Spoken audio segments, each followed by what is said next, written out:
So again, everything that I had known about being an athlete, I couldn't relate to kids who weren't. All right, you weren't part of my life. So now I'm faced with a future where I can no longer be an athlete. The doctors told me, Mark, you're not going to be able to play basketball anymore. Mark, you're not going to be able to play baseball anymore. Mark, you might not be able to walk again because of the treatment that you're going to go through, because of the effects of the chemotherapy and the radiation, because of everything that your body is going to go through. A 16-year-old isn't ready for that. So while you might survive, you're not going to be able to be the person you were.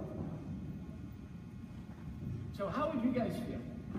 You're 16 years old. Everything that you knew, everything that made you you, everything that you found confidence in, that sustained you, that defined you, that you found your identity in, was now different. How would you guys react to that? Would you be afraid?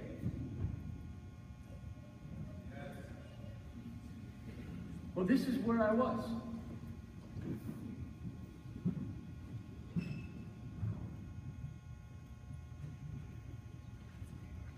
So now what was I left with? All my friends now, the people who I ignored, the people of that, because not only did I have to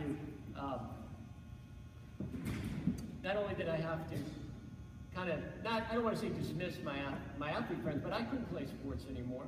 And because I had missed that year of school, I got sick in December of 1990, so I was out from January of 91 till December of 91. So I, in essence, picked up where I left off in January of 1992.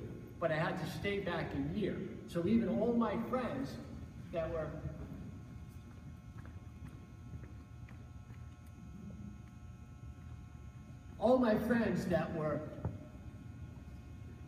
close to me were no longer close to me.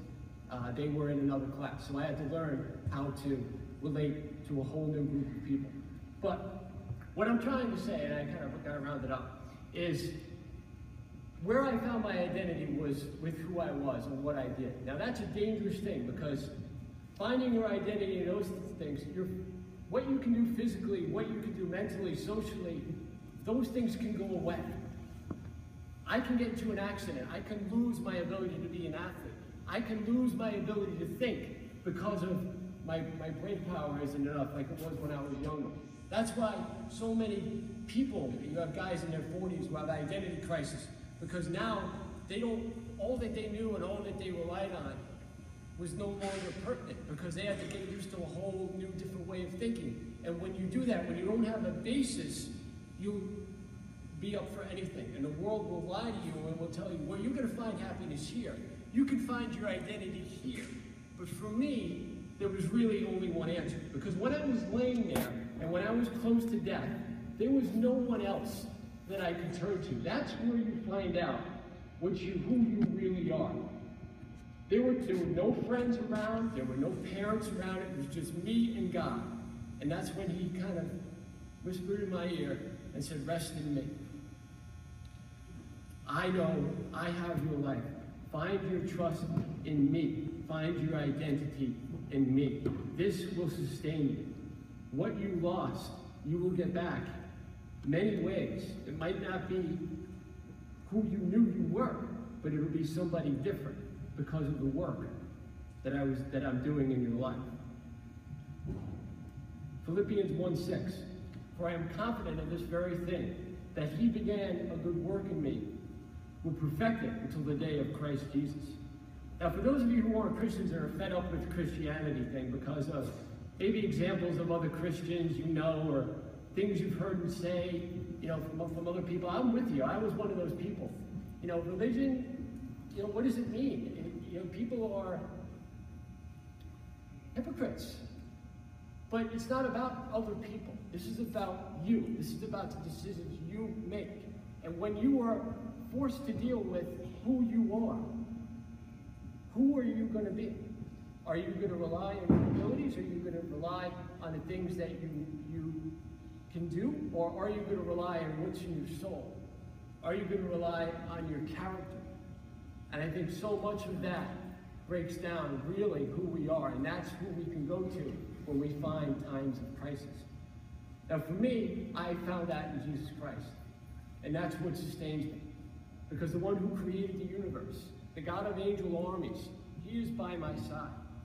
So now, when I had an identity crisis, when I could no longer jump or shoot or be able to play basketball like I knew I could, I didn't have to worry about that because that wasn't what was important.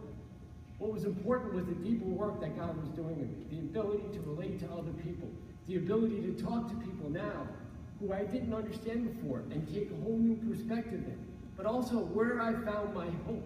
I'm telling you, if you look for hope and if you look for satisfaction in things of the world, you will be disappointed. It will never fulfill you like a relationship with Jesus Christ will.